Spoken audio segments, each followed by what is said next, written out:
नमस्कार, good morning आप सभी को। आपके साथ मैं हूँ सोनाली राय और मैं हूँ आपके साथ प्रिया शर्मा। आप सभी देख रहे हैं हमारा खास कार्यक्रम दिल्ली वाला रेडियो टीवी। तो इसी के साथ अब समय हो चुका है आपको खबरों का डोज देने का।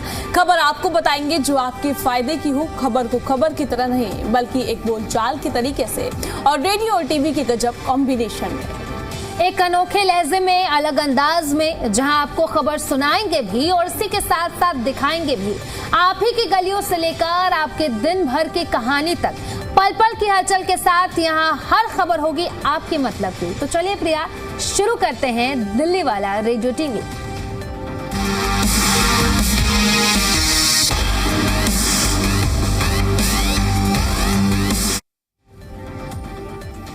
चलिए सोनाली, अब कार्यक्रम की शुरुआत करते हैं और पहली खबर ऐसी रहने वाली है। मुझे लगता है सभी दिल्ली वासी जो है परेशान हो चुके हैं इस गर्मी से, क्योंकि भीषण गर्मी का प्रकोप देखने को मिल रहा है। तापमान 42 डिग्री सेल्सियस के पार पहुंच चुका है। दिल्ली एनसीआर में गर्मी लगातार अपना प्रचंड रूप अब दिखा रही है।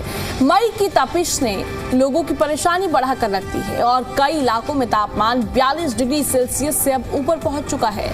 अब सीधे तौर पर देखा जाए जिस तरीके से तापमान पहुंच रहा है, अब मौजूदा अगर हालात क्या हैं इस पर भी बात कर लेते हैं।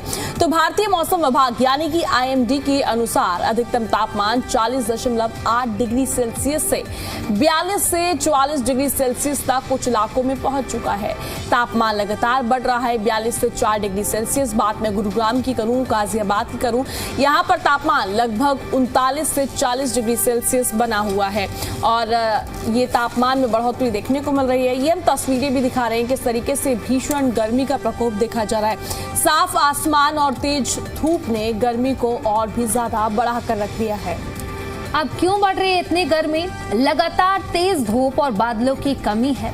पश्चिमी गर्म हवाएं यानी कि हॉट विंड्स और नमी कम होने का असर जो आप देखने को मिल रहा है, जिसकी वजह से लू का असर भी देखने को मिल रहा है। ऐसे में अगर मौसम विभाग की बात करें तो मौसम विभाग की तरफ से एडवाइजरी जारी की गई है कि अगर आप दोपहर के वक्त 12 बजे से लेकर के 4 बजे तक अपने घरों से बाहर निकल रहे हैं तो अपने आप को अच्छे से कवर करके निकलिए। इसी के साथ साथ पानी पीते रहिए, क्योंकि ऐसे में डिहाइड्रेशन का खतरा जो है वो सबसे ज्यादा होता है। तो ज्यादा से ज्यादा पानी पीजिए। इसी के साथ साथ आप फल खा सकते हैं, छाछ पी सकते हैं। तो अपने आप को ज्यादा से ज्यादा आप हाइड्रेटेड रखने की कोशिश कीजिए। वहीं आईएमडी का अनुमान है कि अगले कुछ दिनों में तापमान में और 2 से 3 डिग्री की बढ़ोतरी हो सकती है, यानी कि आने वाले दिनों में भी अब लोगों को भीषण गर्मी से राहत नहीं मिलने वाली है। ऐसे में अब सवाल ये उठता है कि अब लोग किस तरीके से खुद को अच्छे से रख सकते हैं, सावधानी बरत सकते हैं, वो जरा आपको बता देते हैं। भीषण गर्मी को देखते हुए विशेषज्ञों की सलाह है कि दोपहर 12 से 4 बजे तक आप घर से ना निकले और ऐसे समय में अगर जब भी आप अपने घरों से बाहर निकलते हैं अपने आप को अच्छे से कवर कीजिए, अच्छे से बाहर निकलिए। इसी के साथ साथ खूब पानी पीजिए, शरीर को हाइड्रेटेड रखिए, हल्के और ढीले सूती के कपड़े जो हैं आप पहनने की कोशिश करिए। और साथ ही साथ अगर धूप के समय आप घरों से बाहर निकल रहे हैं तो टोपी, छाता या फिर चश्मा जरूर लगाएं। बुजुर्गों का, बच्चों का आप खास तौर पर ध्यान रखें।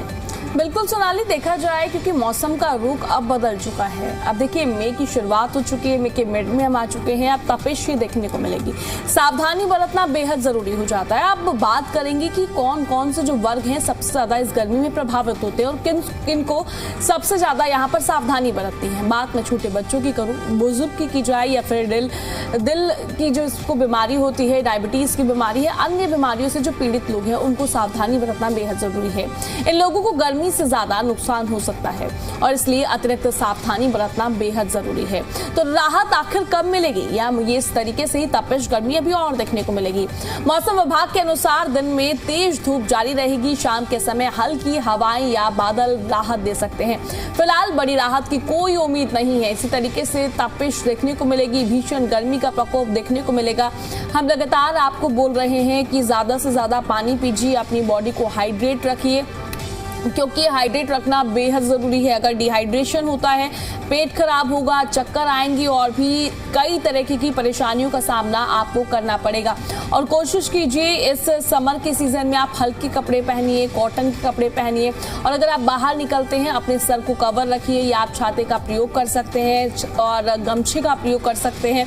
ये तमाम चीज़ों का आप इस्तेमाल कीजिए, क्योंकि तेज गर्मी है। और कोशिश कीजिए कि जो दोपहर का हाई टाइम होता है, जिस समय पर भीषण गर्मी देखने को मिलती है, मैं बात करूं जो दोपहर का टाइम होता है, उस समय पर आप घर से बाहर मत निकलिए, उस टाइम को आप अवॉइड कीजिए। अगर आपको काम है तो आप उस काम को शाम को कीजिए और सुबह कीजिए। सोनाली, अब जिस तरीके से गर्मी देखने को मिल रही है, और अब तो सुबह सुबह हम उठते हैं 6-7 बजे और सर पर सूरज नजर आता है, ऐसा लगता है कि जैसे कि 9-10 बज गए हो। इस तरीके से ये तेज गर्मी देखने को मिल रही है। और शाम को भी हम 6-7 बजे देखते हैं सूरज देवता नजर आते हैं 6 बजे भी, कि भाई अभी गर्मी है। तो अब कोशिश कीजिए कि आप दोपहर के टाइम पर घर से बाहर मत निकलिए। ये बात तो हमने मौसम को लेकर कर ली कि किस तरीके से तेज धूप देखने को मिल रही है। अब इसी के साथ हम खबरों में आगे बढ़ेंगे और आगे की भी अपडेट्स आपको दे देते हैं। तो खबरों में आगे बढ़ते हैं प्रिया। अब बात कर लेते हैं सरोजनी नगर मार्केट की। दिल्ली के मशहूर shopping hub Sarojini Nagar market में पार्किंग की समस्या लगातार गंभीर होती जा रही है। यहाँ एनबीसीसी द्वारा बनाई गई 6 मंजिला पार्किंग तैयार होने के 16 महीने बाद भी शुरू नहीं हो पाई है, जिससे आम लोगों को, दुकानदारों को और साथ ही साथ पर्यटकों को भारी परेशानी हो रही है। क्या ये पूरा मामला, वो जरा आपको बता देते हैं। बिल्कुल, हम मामला आपको समझाते हैं। आखिर ये मामला है क्या। सरोजनी नगर रीडेवलपमेंट प्रोजेक्ट के तहत एनबीसीसी ने लगभग 650 वाहनों की क्षमता वाली मल्टी लेवल पार्किंग जनवरी 2025 में पूरी कर दी थी और इसे एनडीएमसी को हैंड ओवर किया जाना था, लेकिन हस्तांतरण की प्रक्रिया में देरी के कारण अब तक ये शुरू ही नहीं हो सकी है। इतना बड़ा टाइम पीरियड हो गया है, अब तक शुरू नहीं हुई है। अब लोगों की परेशानी आखिर क्यों बढ़ रही है। देखिए, सरोजनी नगर की बात की जाए तो रोजाना करीब 50,000 लोग यहाँ पर खरीदारी करने पहुंचते हैं। क्योंकि मेरे को लगता है कि आप भी कभी गए होंगे कि लड़कियां अक्सर जाती है, देखती हैं हम कितना खचाखच सरोजनी नगर भरा रहता है। और पार्किंग की समस्या है तो और भी ज्यादा परेशानी होती है, वाहन चालकों को भी परेशानी का सामना करना पड़ता है। वीकेंड पर यह संख्या 1 लाख तक भी पहुंच जाती है। सैटरडे संडे हम देखते हैं काफी भीड़ देखने को मिलती है। पहले से मौजूद कई रास्ते बंद हैं, अब रीडेवलपमेंट चल रहा है और उस पर काम चल रहा है, तो केवल 2 से 3 रास्तों पर ट्रैफिक का भारी दबाव देखने को मिलता है। लोग मजबूरी में सड़क किनारे अपनी गाड़ियां पार्क कर देते हैं, जिसका नतीजा क्या होता है, लगातार जाम की स्थिति देखने को मिलती है, अव्यवस्था देखने को मिलती है, ग्राहकों की भीड़ बढ़ जाती है, जिस वजह से परेशानी और भी बढ़ जाती है। बिल्कुल, अब स्थानीय व्यापारियों का इस पर कहना है कि पार्किंग सुविधा ना होने से ग्राहक आने में हिचक रहे हैं, जिससे बिजनेस पर सीधा सीधा इसका असर देखने को मिल रहा है। कई बार हालात इतने बिगड़ जाते हैं कि पूरी मार्केट में ट्रैफिक जाम लग जाता है। प्रशासन का इस पर क्या कुछ कहना है, वो जरा हम आपको बता देते हैं।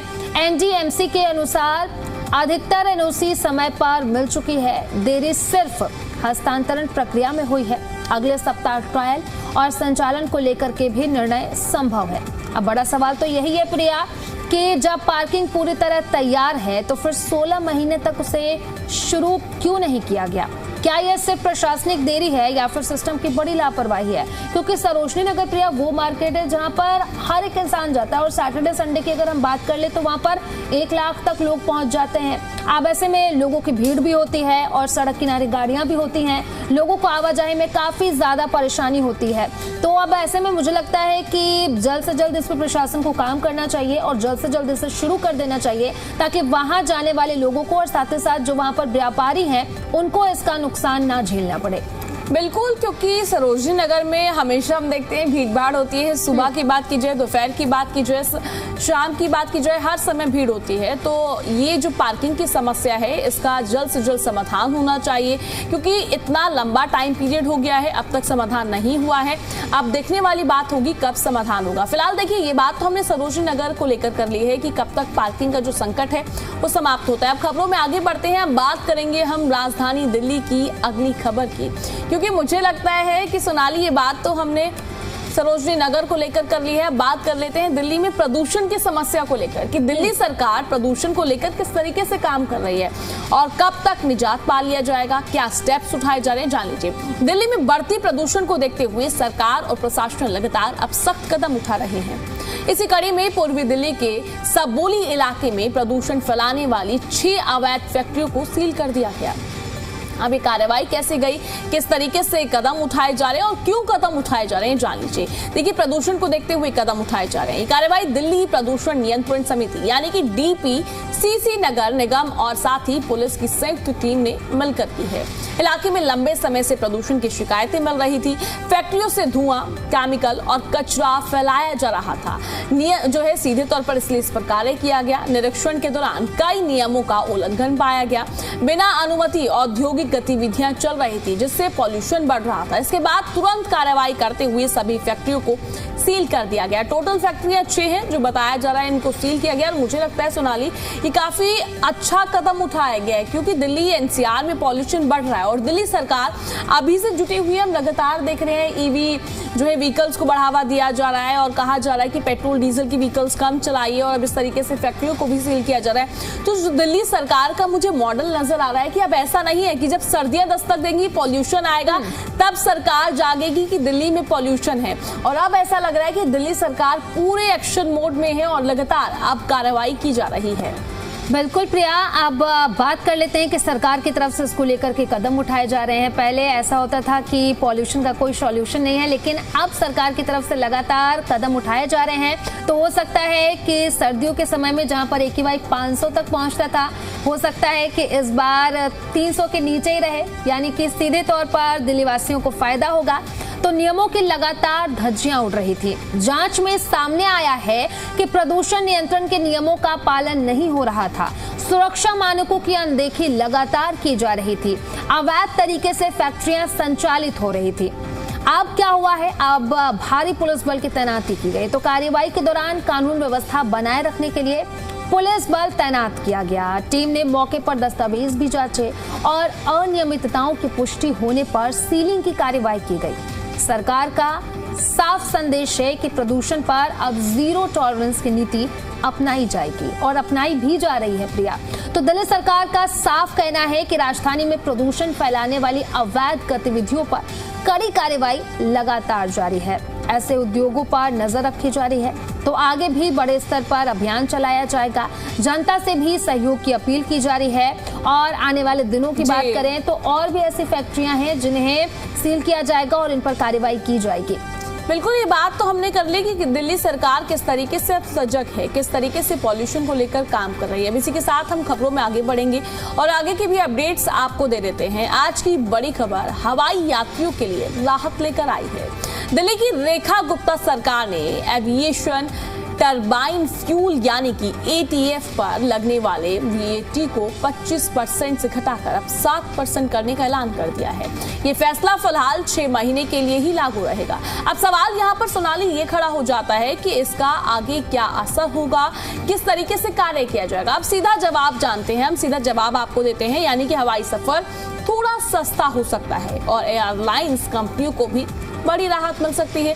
सरकार का यहाँ पर कहना है कि इस फैसले से करीब 985 करोड़ रुपए का राजस्व नुकसान हो सकता है, लेकिन इसे जनता और एविएशन सेक्टर के हित में जरूरी कदम बताया जा रहा है। अब ATF आखिर होता क्या है, सोनाली ये बताइए। बिल्कुल, ATF यानी कि एविएशन टरबाइन फ्यूल, जिसे आम भाषा में जेट फ्यूल भी कहते हैं। ये वही खास ईंधन है जिससे हवाई जहाज उड़ते हैं और इसे हाई क्वालिटी के केरोसिन से तैयार किया जाता है और उसमें ऐसे एडिटिक मिलाए जाते हैं जो कि इसे बहुत ऊंचाई और बेहद ठंडे तापमान में जमने नहीं देते हैं। और दिलचस्प बात तो ये है कि एयरलाइन की कुल लागत का लगभग 30 से 40% हिस्सा सिर्फ ATF होता है। इसीलिए इसकी कीमत बढ़े या फिर घटे, सीधा असर जो है वो टिकट के दाम पर पड़ता है। अब महाराष्ट्र में भी यही फैसला लिया गया है और यहाँ पर भी जो वैट है उसे घटाया गया है, जिससे सीधे तौर पर जो लोग फ्लाइट से ट्रैवल करते हैं उनको सीधे सीधे फायदा होगा और साथ ही साथ जो एयरलाइंस कंपनियां हैं उनको भी सीधे तौर पर इससे फायदा मिलेगा।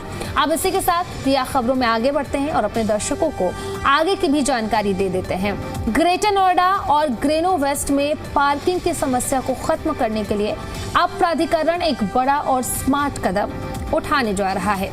अब यहाँ पर पार्किंग व्यवस्था को पूरी तरह से आधुनिक और टेक्नोलॉजी आधारित बनाने की योजना तैयार की जा रही है। अब पूरा प्लान क्या कुछ है वो जरा हम आपको बता देते हैं। ग्रेटर नोएडा प्राधिकरण अब पीपीपी मॉडल यानी कि पब्लिक प्राइवेट पार्टनरशिप के तहत पार्किंग सिस्टम को विकसित करेगा और इसके लिए एक निजी कंपनी से पूरे क्षेत्र का सर्वे कराया जाएगा और इस सर्वे में ये तय किया जाएगा कि कहां पार्किंग की सबसे ज्यादा जरूरत है, किन जगहों पर मल्टी लेवल या फिर अंडरग्राउंड पार्किंग बन सकती है और कहां सड़क किनारे पार्किंग की अनुमति दी जा सकती है। स्मार्ट पार्किंग सिस्टम कैसे काम करेगा वो जरा बता दीजिए प्रिया। बिल्कुल, अब बढ़ते हैं और आपको बताते हैं ये पूरी व्यवस्था एक स्मार्ट पार्किंग मैनेजमेंट सिस्टम पर आधारित होने वाली है और साथ ही आपको ये भी बता दें कि इसमें जो है खाली पार्किंग स्पेस को मोबाइल ऐप में देखा जा सकेगा। बाहर लगे डिस्प्ले बोर्ड पर भी पार्किंग की उपलब्धता आपको दिखाई देगी और पार्किंग पूरी तरह से डिजिटल और कैशलेस रहने वाली है। ऑटोमेटिक सिस्टम देखने को मिलेंगे और जिससे आपको राहत मिलती हुई नजर आएगी, यानी कि अब लोगों को पार्किंग ढूंढने के लिए इधर उधर भटकने की कोई भी जरूरत नहीं पड़ेगी।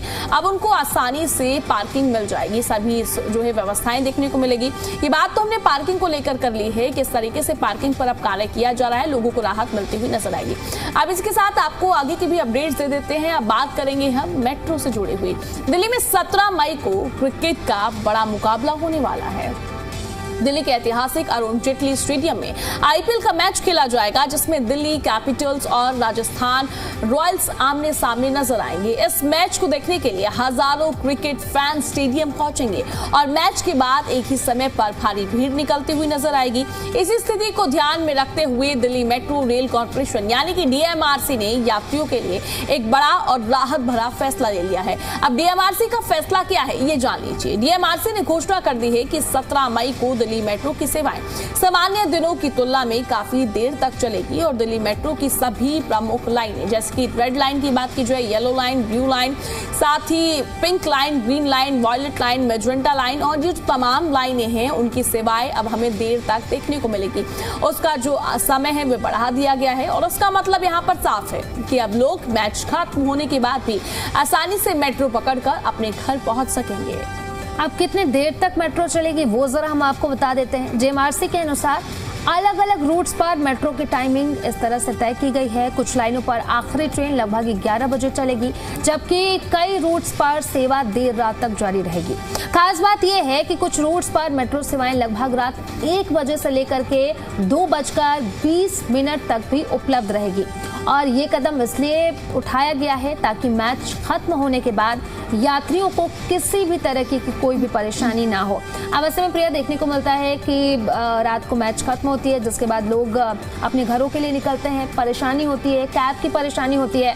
अब ऐसे में इसी को देखते हुए ये बड़ा फैसला डीएमआरसी की तरफ से लिया गया है। किन किन लाइनों पर इसका असर देखने को मिलेगा वो हम आपको बता देते हैं। इस फैसले का असर लगभग पूरे मेट्रो नेटवर्क पर पड़ेगा। रेड लाइट पर देखने को मिलेगा, साथ ही साथ येलो लाइन पर, ब्लू लाइन पर और बाकी जो लाइनें हैं उस पर भी इसका असर देखने को मिलेगा। इन सभी रूट्स पर मेट्रो सेवाएं जो हैं वो देर रात तक संचालित की जाएंगी ताकि जो फैंस है जो आईपीएल देखने पहुंचेंगे उन फैंस को कोई भी परेशानी ना हो, कोई भी दिक्कत ना हो और रात को वो सेफली अपने घर तक पहुंच सके। बिल्कुल सोनाली, अब ये बात तो हमने मेट्रो सेवाओं को लेकर कर ली है, किस तरीके से अब आपको परेशानी का सामना नहीं उठाना पड़ेगा। अब इसके साथ हम आगे बढ़ते हैं और सोने चांदी के दाम भी बता देते हैं अपने दर्शकों को, क्योंकि इन दामों में लगातार फ्लक्चुएशन देखने को मिल रहा है और अब दाम एक बार फिर से बढ़ चुके हैं। अब ये दाम जो है आपके टीवी स्क्रीन पर देख लिए। गोल्ड जो बना हुआ है आज 1,62,270 रुपए प्रति 10 ग्राम बना हुआ है और वहीं चांदी के दाम भी बता दीजिए। चांदी की कीमत की बात करें तो ये है 2,99,000 प्रति किलोग्राम और सोने चांदी के दाम तो हम रोज बताते हैं। साथ ही साथ देखने को मिला था कि प्रधानमंत्री नरेंद्र मोदी की तरफ से भी लोगों से अपील की गई थी कि वो सोना ना खरीदे क्योंकि सीधे तौर पर भारत जो सोना है वो निर्यात करता है, वो दूसरे देशों से मंगवाता है। अब ऐसे में जो पेमेंट होती है वो हम डॉलर में करते हैं तो डॉलर तो मजबूत होता है, लेकिन रुपया जो है वो कमजोर होता है। अब इसी को देखते हुए प्रधानमंत्री नरेंद्र मोदी की तरफ से ये अपील की गई है कि भारतीय जो है कुछ टाइम तक सोना जो है वो ना खरीदे, और खरीदे भी तो बहुत ही कम खरीदे, अगर जरूरत है तो ही वो खरीदे। अब इसी के साथ प्रिया खबरों में आगे बढ़ते हैं और आगे की जो जानकारी है वो दे देते हैं। पेट्रोल, डीजल और सीएनजी की कीमतें क्या कुछ हैं आज वो हम आपको बता देते हैं। दिल्ली की बात करें तो पेट्रोल की कीमत है 97.77 पर लीटर के हिसाब से। डीजल की कीमत की बात करें तो ये है 90.67 पर लीटर के हिसाब से। वहीं अगर सीएनजी की कीमत की बात करें तो ये है 79.09 पर किलोग्राम के हिसाब से। वहीं नोएडा के दाम आपके टीवी स्क्रीन पर है 98.56 पर लीटर, डीजल है 91.72 पर लीटर और सीएनजी है 87.70 पर केजी। वहीं गुरुग्राम है में पेट्रोल है 98.47 पर लीटर और डीजल है 90.94 पर लीटर और सीएनजी बना हुआ है 84.12 पर केजी। तो ये तीनों के दाम आपके टीवी स्क्रीन पर है। अब देखिए सोनाली, अब दाम तो बढ़ चुके हैं, 3-3 रुपए सीधे तौर पर एक बार फिर से बढ़ा दिए गए। अब मुझे लगता है अब हर एक चीज में महंगाई देखने को मिल रही है। अब देखने वाली बात ये होगी अब ये जो दाम बढ़े हैं इसके बाद कितने और दाम बढ़ते हैं या स्थिर बने हुए रहते हैं, जनता की जेब पर अभी और कितना असर पड़ेगा। ठीक है, ये बात तो हमने कर ली पेट्रोल, डीजल और सरोजनी नगर तमाम मुद्दों को लेकर। फिलहाल इसी के साथ हम कार्यक्रम को यहीं पर समाप्त करेंगे। हम दोनों को दीजिए इजाजत। फिलहाल इस कार्यक्रम में इतना ही। नमस्कार।